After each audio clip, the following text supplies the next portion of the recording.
Бұл бүйтерек мен айтатын кітабым бұл Абай жолы деп авторы. Бұл тарауда Абай күн аяқтап ауылына қайтады. Оны алып келу үшін оның әкесі Онанбай Байтас пен Жоға Жұмабай деген адамдары жібереді. Жол бойы Абай олардың мазасын келтіреді. Олар екі ересек оған ештеңе істей алмайды. Дегеніне көп көніп өздері де шыдам жүрге мәжбүр болады. 3 күндік жолдың әсіресе соңғы күні қызықты өтеді.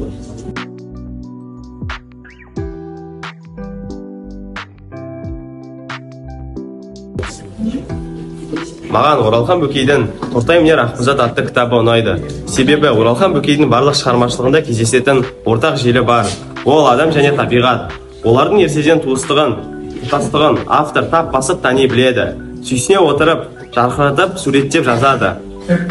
Және Оралханның көптің көкейіндегісін тап басып білуі, айрықша сүйіспеншілікке бөленуі, және атының көптеген басқа елдерге де танылуының себебі осы шығармашылықтардың жемісі болып табылады.